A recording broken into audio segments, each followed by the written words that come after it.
yang pada akhirnya dia menjadi paus pertama di dalam kekatolikan. Dan suksesi apostolik itu terjalin sampai hari ini. Inilah dua tokoh penting di dalam kekatolikan.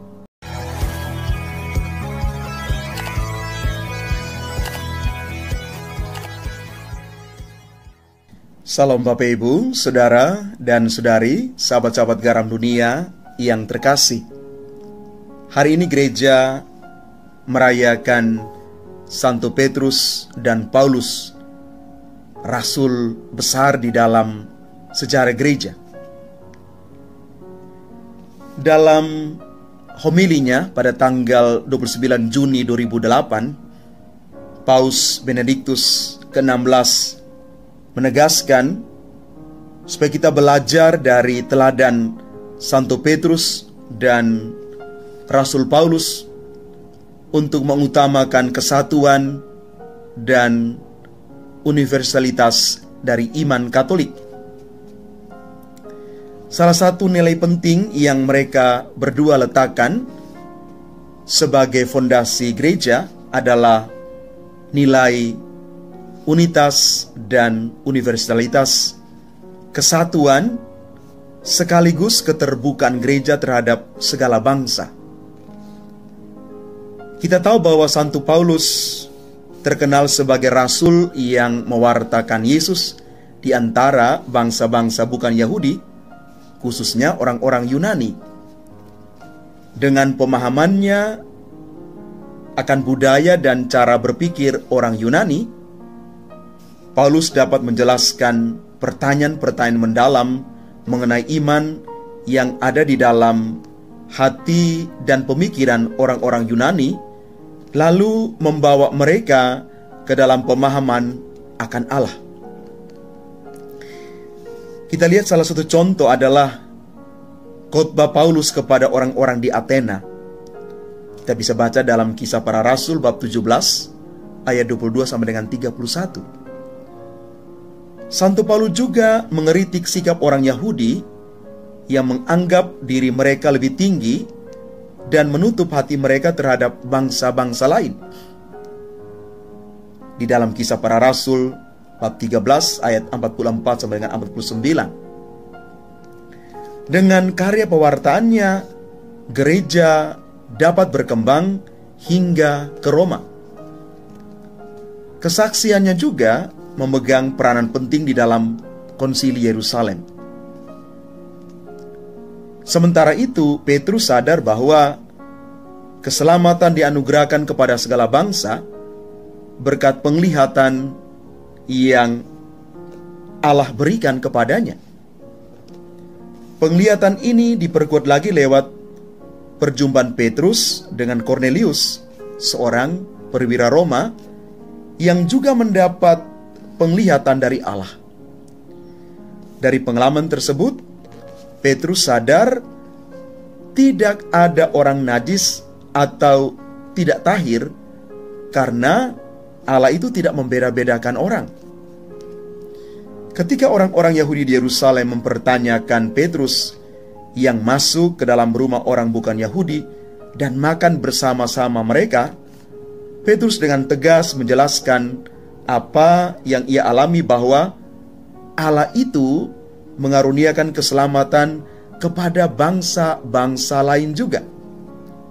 Kita bisa baca dalam Kisah Para Rasul bab 10 ayat 1 sampai dengan 11 dan ayat 18. Nilai ini kembali Petrus angkat di dalam Konsili Yerusalem yang punya andil besar dalam menentukan arah gereja. Maka berkat kesaksian mereka berdua, Petrus dan Paulus, gereja menjadi milik segala bangsa dan tidak hanya diwartakan untuk suatu bangsa tertentu saja. Maka di sini kita boleh merenungkan betapa peran Petrus dan Paulus luar biasa di dalam kehidupan gereja di dalam kehidupan iman kita.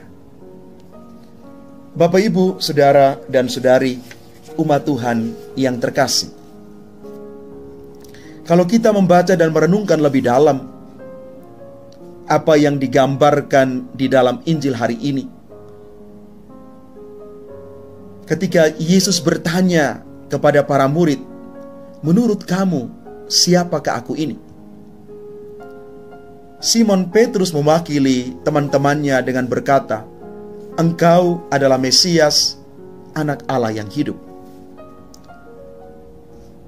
Kata Aram atau Ibrani itu dikatakan Masyiah, artinya yang diurapi, dan dipakai sebagai gelar para raja, yang oleh orang-orang Yahudi diterapkan juga kepada raja penyelamat yang mereka nanti-nantikan.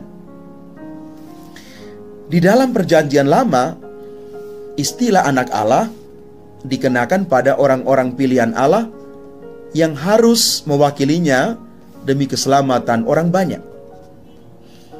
Dengan demikian, pengakuan Simon Petrus ini menunjuk pada asal dan kealahan Yesus. Kata yang hidup itu mengacu pada kepenuhan hidup yang hanya dimiliki Allah dan keikutsertaan Yesus di dalam kepenuhan hidup Allah itu, sehingga Dia pun berkuasa memberi kehidupan. Kebenaran dan keyakinan inilah yang mendorong Yesus membangun jemaatnya, yakni komunitas orang-orang yang percaya kepadanya.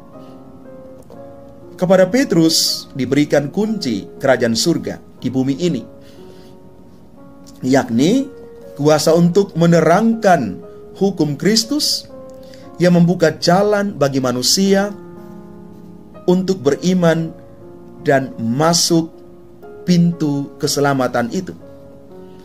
Bapak, Ibu, saudara dan saudari yang terkasih, kita kadang terlalu gegabah dengan begitu yakin bahwa keselamatan sudah terjamin karena kita percaya kepada Yesus, meskipun perbuatan kita jelas-jelas tidak menunjukkan penghayatan hidup beriman kita.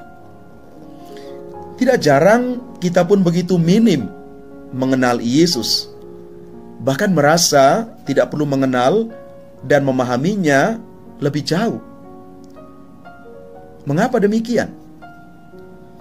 Simon Petrus telah menyatakan pengenalan dan imannya akan Yesus yang adalah Mesias yang hidup, Dia yang diurapi Allah. Dan kita ini adalah para pengikut Kristus zaman ini yang seharusnya berusaha terus-menerus mengenali Yesus, mengimani, dan menjadi saksinya. Mari Bapak, Ibu, saudara dan saudari yang terkasih, kita belajar dari perjalanan iman Santo Paulus dan Petrus, bagaimana mereka dijadikan oleh Tuhan sebagai pewarta yang luar biasa. Mereka bukan orang sempurna, tetapi dipilih oleh Allah, dan Allah menjadikan mereka menjadi pewarta yang luar biasa. Santo Paulus menjadi pewarta yang membawa orang banyak untuk mengenal Kristus. Petrus juga sebagai orang yang luar biasa, yang pada akhirnya dia menjadi paus pertama di dalam kekatolikan. Dan suksesi apostolik itu terjalin sampai hari ini. Inilah dua tokoh penting di dalam kekatolikan yang mengokohkan gereja Katolik sampai hari ini, Petrus dan Paulus. Semoga kita menjadi para pengikut Kristus di dalam kekatolikan yang sungguh-sungguh siap menjadi pewarta dimanapun kita berada, dan kita siap untuk tetap hidup di dalam kesatuan sebagai warga gereja yang satu, kudus, katolik, dan apostolik. Tuhan memberkati kita sekalian. Amin.